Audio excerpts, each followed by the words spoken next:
Hello मेरे प्यारे प्यारे दोस्तों। मेरा नाम बबीता है। उम्र अभी अभी 39 की हुई है, पर लोग आज भी मोहल्ले में फुसफुसाते हैं, अरे यार बबीता जी तो अभी भी 30 की लगती हैं, पूरा फायर है उनमें। मैं हंस देती हूँ, क्योंकि सच तो ये है कि मेरे अंदर की वो आग, वो जोश, वो कमुकता अभी तक बुझी नहीं है। आईने के सामने खड़ी होकर देखती हूँ तो खुद ही सोचती हूँ, वाह बबीता, कमर अभी भी 28 इंच की पतली, छाती भरी भरी 36 की, हिप्स ऐसे घुमावदार कि साथी पहनते ही लहराने लगती है। लंबे लंबे काले घने बाल जो कमर से नीचे लहराते हैं, गोरा गोरा रंग जो चांदनी रात में चमकता है, होंठ गुलाबी गुलाबी जैसे कोई फूल की पंखुद्दी, और आंखें, अरे वो तो ऐसी हैं कि एक बार नज़र पड़ी तब पदियाचिया ने किरदायते कार्य से के मूड दिया जाए तो मर्द की रूह तक हिल जाए। मैं जानती हूँ तुम थरकी भाई लोग सोच रहे हो कि ये कहानी में तो ज़रूर कुछ मसाला आएगा, कुछ गर्मा गर्म सीन, कुछ वो जो रातों की नींद उद्धा दे। हाँ मसाला है, तड्डे डद्दा का है, आग है, पर अंत में तुम सबके मुंह से निकलेगा। बबीता दीदी, क्या बात है यार, दिल छू गई। तो सुनो मेरी पूरी कहानी, मेरी और मेरे दामाद विक्की की वो लंबी लंबी कहानी जो 20,000 शब्दों में बयां हो रही है। मैं धीरे धीरे सुनाऊंगी, जैसे घर की चौपाल पर बैठकर चाय पीते हुए कोई औरत अपनी दिल की बातें शेयर करती है, पेंडू स्टाइल में, देसी अंदाज में, बिना किसी जल्दबाजी के, शुरू से लेकर अंत तक, बिना कटे फटे, बिना घिसे पिटे सीन के, बस रुक रुक कर हंसी, रुक रुक कर सस्पेंस, और अंत में वो ट्विस्ट जो सबको चौंका देगा। तैयार हो? चलो शुरू करते हैं। हमारा घर पुराने लखनऊ के एक तंग मोहल्ले में है। बड़ा सा आंगन, बीच में नीम का पुराना पेड़, और गली के मुहाने पर हमेशा लौंडों की टोली खड़ी रहती है, जो मुझे देखते ही सिटी बजाती है। शादी को 20 साल हो चुके थे। पति जी आर्मी में थे, साल में 2-4 बार ही घर आते। मैं अकेली नेहा को पालती रही। नेहा मेरी जान, मेरी जान। 22 साल की हो गई थी जब शादी हुई विक्की से। विक्की, अरे नाम लेते ही आज भी मेरे बदन में एक सिहरन दौड़ जाती है। 6 फुट लंबा, चौदह कंधे, जिम की बॉडी जो देखकर लगे कि कोई फिल्म का हीरो है। गहरी गहरी आंखें, दाढ़ी थोड़ी सी ट्रिम्ड, और मुस्कान ऐसी कि दिल में बिजली कौंध जाए। इंजीनियर था, दुबई में अच्छी नौकरी। शादी के बाद नेहा उसके साथ चली गई। घर सूना हो गया। मैं दिन भर बस काम धंधा, शाम को टीवी देखती, रात को अकेले बिस्तर पर लेटकर सोचती, काश कोई हो जो मेरी बातें सुने, मेरी उदासी को दूर करे। फिर एक शाम नेहा का फ़ोन आया। मम्मी, विक्की का प्रोजेक्ट इंडिया में आ गया है, दिल्ली का, 9 महीने लंबा। हम दोनों आपके पास ही रहेंगे। पैकिंग हो रही है, 2 दिन में पहुंच जाते हैं। मैं खुश हो गई, बोली, आजा बेटी। मम्मी का घर बिना तेरे के सूना पड़ी डीडा है, विक्की को भी कहना मम्मी का आशीर्वाद है। पर दिल में कुछ और ही ख्याल आ गया।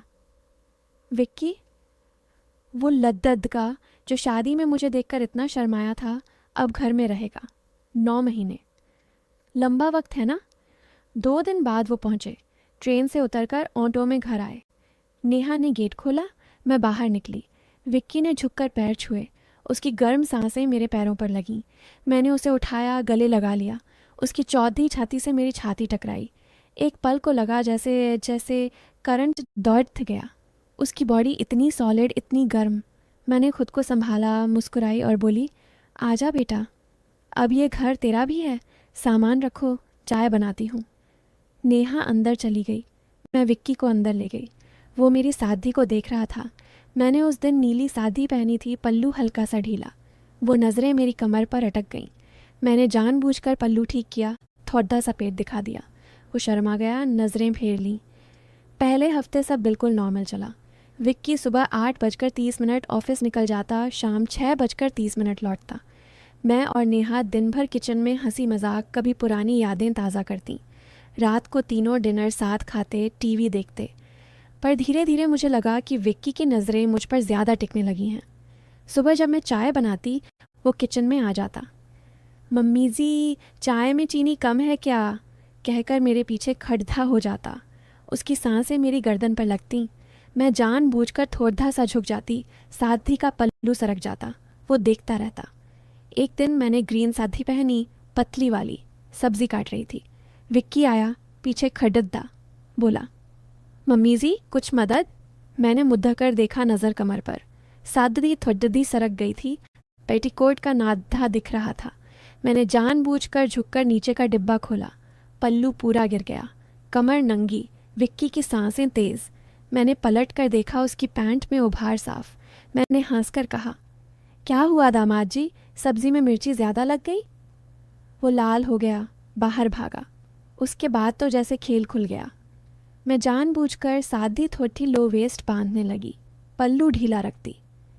जब भी झुकती वो नज़रें चुराता नहीं, सीधा देखता। एक शाम नेहा अपनी सहेली के पास गई थी, बस 2 घंटे की बात।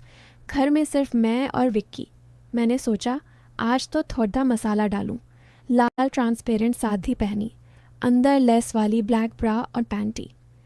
पल्लू इतना ढीला कि चलते ही सरके। विक्की हॉल में अखबार PRH रहा था। मैं चाय लेकर गई, जानबूझकर झुककर ट्रे रखी। छाती आधी से ज़्यादा नज़र आ गई। विक्की की आंखें फटी। मैंने कहा, चाय पी लो बेटा, गर्म है अभी। वो हकलाया, मम्मी जी आप बहुत। मैंने पास बैठते हुए कहा, बहुत क्या विक्की, बोलो ना खुलकर। मेरी जांग उसकी जांग से सट गई। उसने धीरे से हाथ रख दिया। मैंने हटाया नहीं। बोला, मम्मी जी आपकी कमर, मतलब सब कुछ इतना परफेक्ट। मैंने हंसकर कहा, पागल सास के सामने ऐसी बातें। पर अंदर से मज़ा आ रहा था। नेहा आ गई तो वो उठा, लेकिन नज़रें मेरी कमर पर ही अटकी रहीं। अगले दिन सुबह ही नेहा को फ़ोन आया, उसकी मौसी बीमार थी, 2 दिन के लिए जाना पड़ा। घर में सिर्फ मैं और विक्की। सुबह मैंने काली सादी पहनी, बिना ब्लाउज़ के, अंदर सिर्फ ब्रा, बाल खुले। विक्की नहाकर आया। मैं किचन में ब्रेड टोस्ट कर रही थी। वो आया, पीछे खड़गदा। मैंने जानबूझकर झुककर तवे से ब्रेड निकाली। पल्लू गिर गया, पीठ नंगी। विक्की की सांस मेरी पीठ पर लगी। बोला, मम्मी जी ये। मैंने पलट कर देखा, शॉर्ट्स में तंबू। मैंने हंसकर कहा, क्या हुआ, ब्रेड जल गई क्या? वो शर्मा गया। नाश्ता करते हुए मैंने कहा, विक्की तू नेहा से खुश है ना? बोला, हाँ मम्मी जी बहुत। मैंने तंज कसा, पर लगता है तुझे मेरी तरह औरत चाहिए। वो चौंका। मैं हंस पड़ी डीढ़ी। मजाक कर रही हूँ बेटा। पर उसकी आंखों में वो चमक थी जो मैं समझ गई। दोपहर में वो ऑफिस गया, शाम को लौटा। मैंने डिनर बनाया, नेहा की पसंद का पनीर टिक्का। हम दोनों खा रहे थे। मैंने जानबूझकर सादी का पल्लू कंधे से सरकने दिया। खाते खाते बोली, विक्की नेहा को तू कितना टाइम देता है? बोला, कोशिश करता हूँ मम्मी जी। मैंने कहा, कोशिश नहीं, दिल से देना पोड़ी डिड़ता है। औरत को स्पेशल फील कराना पोड़ी डिड़ता है। वो मेरी तरफ देखने लगा। मैंने कहा, जैसे उसके बाल संवारना, उसके कंधे दबाना, बिना कहे ही उसकी पसंद का गिफ्ट लाना। उसकी नज़र मेरे होठों पर अटक गई। डिनर ख़त्म हुआ। रात के 11 बज गए। नेहा का फ़ोन आया, मौसी की हालत ठीक, कल सुबह लौटेगी। विक्की ने कहा, मम्मी जी मैं सो जाता हूँ। पर वो नहीं गया। बालकनी में खड़ददा हो गया। मैं भी चली गई। हवा चल रही थी, मेरी साथी उड़ रही थी। वो पास आया, बोला, मम्मी जी आज रात। मैंने कहा, क्या? उसने मेरी कमर पर हाथ रख दिया, गर्म हाथ। मैंने हटाया नहीं। बोला, मैं खुद को रोक नहीं पा रहा। आप इतनी इतनी। मैंने उसके हाथ को पकड़ी दा और बोली, इतनी क्या विक्की, बोल खुलकर। वो बोला, हॉट। आप हॉट हैं मम्मी जी, नेहा जैसी नहीं, कुछ और ही। मैंने हंसकर कहा, पागल, नेहा मेरी बेटी है। पर तू सही कह रहा है, जवानी का जोश तो हर औरत में अलग होता है। वो और करीब आया, उसकी सांस मेरी गर्दन पर। मैंने धीरे से पीछे हटा, बोली, सो जा बेटा, कल बात करेंगे। अगली सुबह नेहा आ गई, पर अब विक्की की नज़रें और बेचैन हो गईं। दिन भर वो मुझे घूरता। शाम को नेहा थक गई, जल्दी सो गई। विक्की और मैं हॉल में टीवी देख रहे थे। मैंने कुर्ता पहना था, दुपट्टा ढीला। मैंने जानबूझकर पैर ऊपर रखे। मेरी जांघ दिख गई। विक्की की नज़र वहाँ अटक गई। बोला, मम्मी जी आपका पैर दुख रहा है क्या? मैंने कहा। हाँ बेटा, थोड़ा दर्द है। वो झुक गया, मेरे पैर दबाने लगा। उसके हाथ गर्म, मजबूत। मैंने आह भरी। बोला, मम्मी जी, आपकी स्किन इतनी सॉफ्ट। मैंने कहा, तेरी नेहा की भी है बेटा। वो ऊपर देखा, आंखों में आग। नेहा की खर्राटे की आवाज़ आई तो वो रुका। रात को मैं बिस्तर पर लेटी सोच रही थी, ये क्या हो रहा है? मैं सास हूँ, वो दामाद, पर ये आकर्षण, ये मज़ा। दिन बीतते गए। नेहा को फिर जाना पड़ी था। इस बार 5 दिन का फैमिली फंक्शन, घर में हम दोनों। पहली रात विक्की मेरे कमरे में आया 12 बजे। बोला, मम्मी जी, सो नहीं पा रहा। मैं बिस्तर पर लेटी थी, नाइटी में। बोली, बैठ जा। वो बिस्तर के किनारे बैठ गया। मैंने जानबूझकर नाइटी थोड़ी ऊपर सरका दी। जांघ दिख गई। वो देखने लगा। मैंने कहा, विक्की, तू नेहा से प्यार करता है ना? बोला, हाँ, पर। मैंने कहा, पर क्या? बोल। वो बोला, पर आप में कुछ और ही है। आपकी वॉक, आपकी स्माइल, आपकी वो कमर। मैंने हंसकर कहा, कमर देखी है तूने? वो लाल हो गया। मैंने उठकर उसके पास जाना, मेरी छाती उसके चेहरे के पास। बोला, मम्मी जी, बस एक बार छू लूँ? मैंने कहा, छूना नहीं विक्की, समझना, औरत को कैसे प्यार करना है वो सीख। फिर मैंने उसे अपनी ज़िंदगी सुनाई, कैसे पति जी कभी टाइम नहीं देते थे, कैसे मैं अकेली रातें काटती थी। वो मेरे हाथ पक कर रोने लगा। बोला, मम्मी जी, मैं आपको कभी दुखी नहीं देखूंगा। उस रात कुछ नहीं हुआ, बस बातें। पर अगली रात, दूसरी रात, विक्की फिर आया। इस बार मैंने हल्की सी नाइटी पहनी, अंदर कुछ नहीं। वो आया, पास बैठा। मैंने कहा, आज क्या सीखना है? बोला, आप सिखाओ मम्मी जी। मैंने उसके कंधे पर हाथ रखा। बोला, ऐसे ही नेहा को छूना, धीरे से, प्यार से। वो मेरी कमर पर हाथ रखने लगा। मैंने रोका। बोली, नहीं, पहले समझ औरत का दिल कैसे जीतना है। हम घंटों बातें करते रहे। वो मेरे पैर दबा रहा, मैं उसके बाल संवार रही। सस्पेंस था, आग लगी हुई थी, पर सीमा पार नहीं हुई। तीसरी रात, चौथी रात, यही सिलसिला। विक्की बदलने लगा।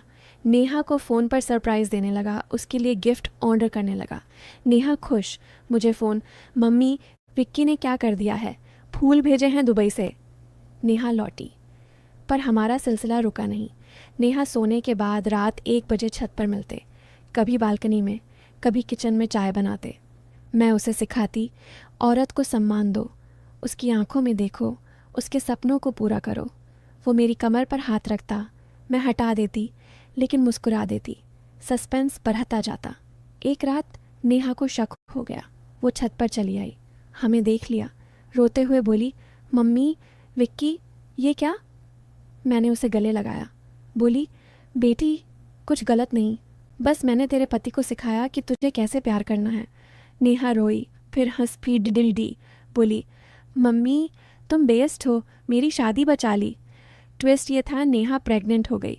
विक्की ने कहा, मम्मी जी, ये आपकी देन है। आज उनके 2 बच्चे हैं।